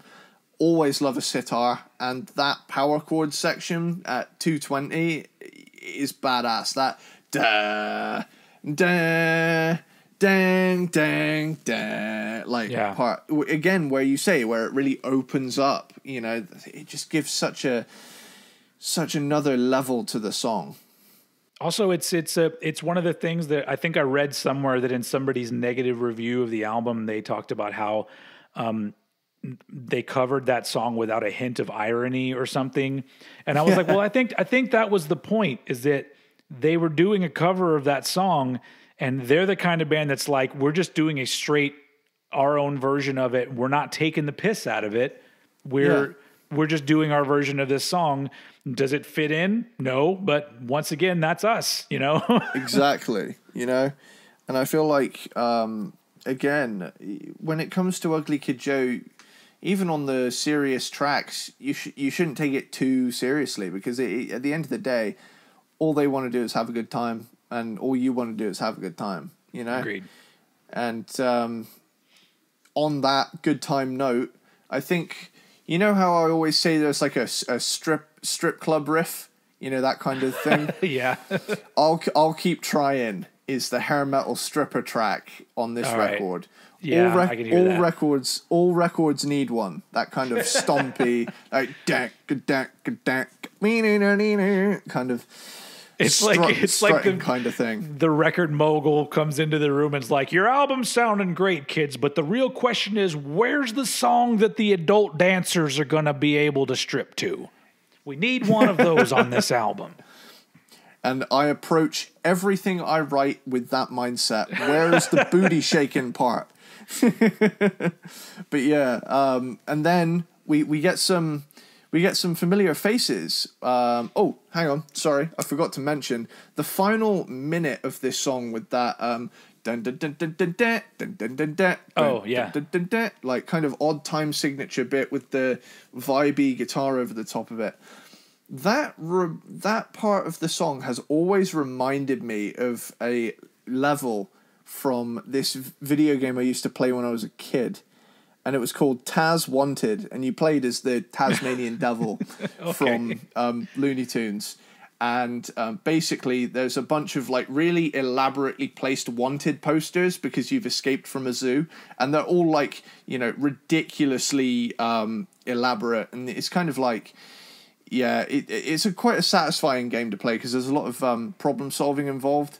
But I remember there's one particular level where the music sounds like that, perhaps not with the same instrumentation, but that. I guess it sounds a little bit like something that'd be on an old school video game. Yeah, and I'm just trying to place it. I'll have to go back through and play that entire game to find out where that is. But I will get back to you on that one.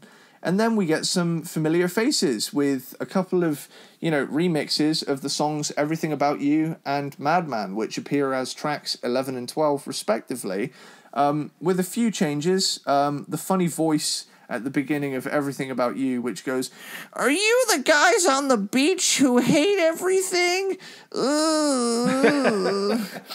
That's a good one. And then, thank you. So wait, so you know who that is, right? Is that... Wait, who is that? That's Julia Sweeney, who was on her doing her It's Pat character from Saturday Night Live. No way. That's what it is. Which brings up a question, but the fact that you didn't know who she was, then you can't answer this question for me, because I don't know why she's on the album, because she's on the album 3 times. Her voice appears 3 times on the album. In Goddamn Devil, she says, "Turn off that devil music." Yep. And then 2 times in Everything About You, where she does the Pat thing, and then a little bit later she does the thing where she says, like, "Is this some kind of hip music I don't understand?" So there's a part of me that's like, was she dating somebody in the band? Because she's even in the video for Neighbor as her It's Pat character. No Like way. Yeah, if you see, okay, so the character Pat was from a sketch on Saturday Night Live where it was an ambiguous person that you didn't know if it was a man or a woman. And the sketches were always the people around that person trying to ask questions to find out if they were a man or a woman. Oh, and is that the one looking out of the window? Yeah, so that's Julia Sweeney dressed up as Pat. And so I've always just been like, she had to have been dating somebody in the band, because why would she be in the video on 2 different songs?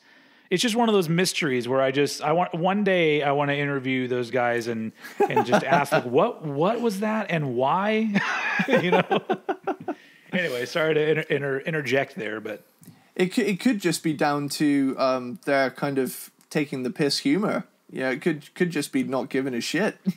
I mean, I guess it makes sense. I mean, their first, Everything About You was on Wayne's World, which came from a Saturday Night Live sketch, so maybe there's a connection there somehow. I would hazard a guess that is very possible. Yeah. 100%. And then finally, the album closes out on a chilled out acoustic song called Mr. Record Man, which, the first time I heard it, I was like, I'm sure I've heard this before, and I've heard it in something, because it's so catchy, but I've never been able to tell what it's from or where I've heard it elsewhere. But yeah, I've only heard it there, so I don't know. Yeah, it's one of those weird things where, like, I'm sure I've heard it somewhere else, but it's probably just my mind playing tricks on me. But probably you passed up something that I want to ask you about, because obviously this is my number 1, and we're going to get into a big love fest here in a minute. But do you find it lame that they literally put Madman on here and completely re-recorded the vocals just to take out the cuss words? I did think that was unnecessary. That was completely unnecessary. I feel like I suppose this version of Madman was the first version of Madman I heard. Oh, so okay. I suppose it didn't bother me as much, but I do notice it now, and it has played on my mind. Yeah, when I got the album, I remember first of all thinking, why are these 2 songs on here? But then when it got to that point, I'm like, it's an album where on the cover there's somebody holding up a middle finger and it has a parental advisory, yet they cut out the cuss words from Madman, and it's never made any sense to me. But that's all they did. It's the actual music is the same recording from As Ugly as They Want to Be. They just re-recorded the vocals, and I'm just I've never understood it. Another question I will hopefully ask him one day. I always thought it was because, like, in case people didn't get a chance to pick up the EP, they could still get these 2 big songs that they'd heard. But that still begs the question. Yeah, that still begs the question as though, like, why did they bother re-recording vocals for it? Like, that seems... Yeah, I don't know. Anyway, I mean, it's one of those things where, I don't know. Over the years, I've gotten to the point where it doesn't bother me anymore. Yeah. But yeah. So are you done with your half of our number 1? Yeah, I just wanted to say that this is one of my favorite albums of all time. Definitely top 3. Love this band. All right. And so, yes, I have the same number 1 as America's Least Wanted. So this album came out in 1992. So the first thing that I'm going to say is that if you were asking me if this is a perfect album, I would say no, it is absolutely not. Which is funny after coming from me talking about how As Ugly as They Want to Be is a perfect EP, because it is. So just to give a little bit of background with me, it's sometimes an album has to do the way it hits you has to do with where you are in your life. And so this album came out in September of 1992. I had just started my first year of high school, which here is the 9th grade, which is basically that you have 4 more years and then you're off to college if that's what you want to do. Yeah. So I was just starting high school, and it was one of those things where I loved As Ugly as They Want to Be so much that this was really anticipated, and I got it, the weekend it came out, because albums used to come out on Tuesdays back in the day. Yeah. And I'm pretty sure I didn't pick it up until the following weekend, but I remember just really enjoying it. And it's one of those things where, sure, it's still got the 90s production values that I love. It's actually produced by Mark Dodson, who did a couple Anthrax albums that I love. And the sound is really great on this album. And the great thing about this album for me is that it took this band that was kind of wacky and goofy and off the wall, and it added these different dynamics to them, where all of a sudden you had heavier songs, you had very softer songs that brought, there's no sort of emotional moment on As Ugly as They Want to Be, but if on here you get into the last half of Busy Bee, and you feel something during that song. It's so well done.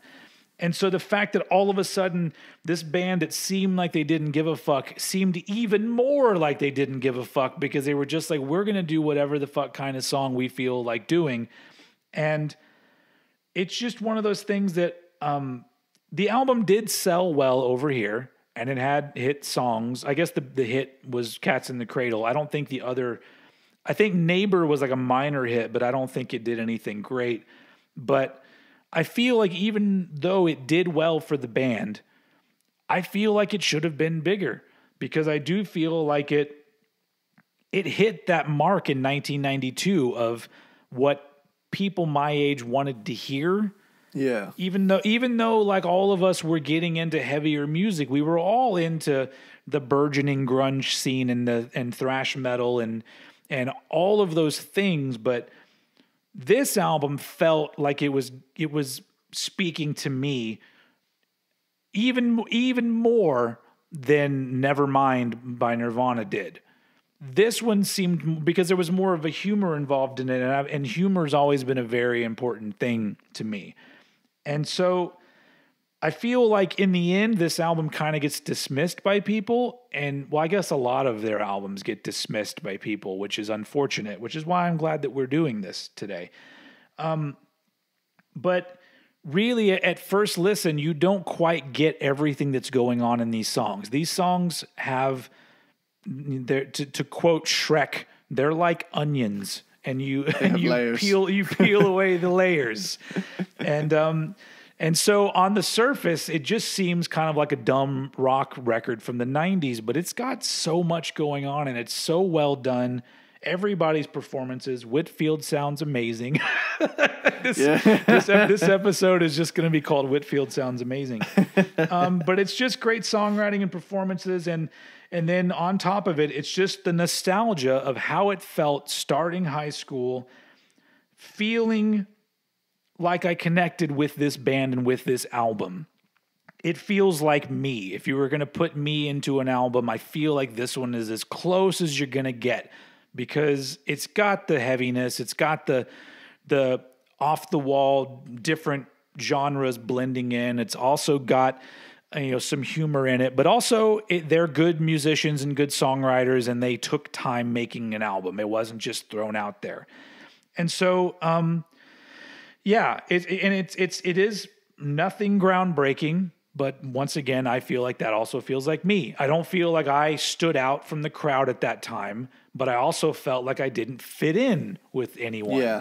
And this album is right there. It's just got so much going on with it. It's just such an honest and fun, just happening. It's just a thing that you just, you either go along with it or you don't. Like, but if you do go along with it, it feels good to listen to. Kind of like what we say about Everything About You, which is why for that particular song, I don't mind it being on here because I like that song so much.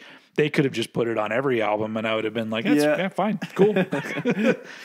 And once again, like I talked about Cats in the Cradle, about how it's great that it was just a straight cover. And it's just one of those things where when I first heard the album, it was so out of left field. I'm like, why did they cover this? Because they covered Sweet Leaf on the first one. Yeah. And now they covered Cats in the fucking Cradle. And just the fact that they were fitting into nobody's expectations, but at the same time being pretty successful with it. And the fact that they got a hit song out of this left field cover, they probably never expected it to be a hit, but it ended up being one of their biggest songs. So yeah, I mean, I could go on and on about just the feels of it all. And so in the end, even though I would say this is not a perfect album, it has elements here and there that I'm like, oh, that could have been better, maybe. But once again, with the time that has passed since 1992 to now, those flaws, I guess you could say, inconsistencies, whatever you want to call them, those have become part of the album, and the whole thing together is just something that I really enjoy. And so yeah, I mean, it's just it's an important album. It's a special album to me, you know, because there's a lot of albums I would consider special albums, but they're all albums that other people out there will talk about how great they are. This is one where I don't think there's a lot of podcasts talking about Ugly Kid Joe, and I don't think that they'll be discussing this particular album with as much heartfelt praise as you and I have done. So it's important. So yeah, that's my number one, America's Least Wanted. Cool. And that wraps it up. I would say, like, my final thoughts on that album, you know, it's our number one pretty much for the same reason. I didn't really belong anywhere. I didn't fit in anywhere. And Ugly Kid Joe taught me that, you know, that's all right, because you just do you and what makes you happy. Because at the end of the day, you know, that's how it should be. And like the cool thing about it is I always like to think that, you know, out of all the albums out there, you know, even Angel Dust, the most in tune with my personality from an album perspective is America's Least Wanted, because it's just such it encapsulates everything I come to this style of music for. Yeah, all facets. I guess and all styles. I guess that's why we're perfectly matched for this for this podcast. Hell yeah, we summed it up right there. If you didn't know, now you know. It's a whatever you call it, a match made in heaven, they say. More ears need to hear this album. Agreed. So yeah, that pretty much wraps it up for our Ugly Kid Joe. We almost hit 2 hours with this one. Hopefully you stuck with us, because I have a weird feeling that, you know, you do a biggie like Slayer, and you know, people want to hear about Slayer because they're a big band that a lot of people love. But I'll be interested to hear people's thoughts on this, like us all of a sudden taking this turn and doing a band like Ugly Kid Joe, which we're going to continue to do. We're going to continue to do bigger bands with bigger discographies that have, you know, influenced millions of people, but I think that we're also going to be talking about the bands that were smaller and made a smaller splash in the big pond, because those bands are just as important to a lot of us as the biggies. So that being said, that's all I got for this one. You have any last words? Any last words on Ugly Kid Joe? Just generally, if you haven't checked them out before, they really, you know, deserve a lot more recognition. So as far as like deep cut bands go, Ugly Kid Joe is my favorite band that I feel doesn't get nearly the recognition they deserve. So totally. Go out and buy their fucking records, because they rule. Awesome. Agreed. On that note, if this is your first time hearing about this band, go out and just listen to whatever you can find. And then hopefully, if you didn't know them, hopefully we turned you on to something that you'll love. Hell yeah. If not, whatever. We don't want to fuck with you anyway. I'm just kidding. We love all of you. And so, so that's the end of this episode of Cranked and Ranked. We'll be back next week. I'm not sure where we'll be going from here, but it'll be interesting to say the least. And so on that note, Eddie, let's take us out, do the takeout time. Never mind. I'm going to stop talking and you wrap it up. Right on. Later, dude.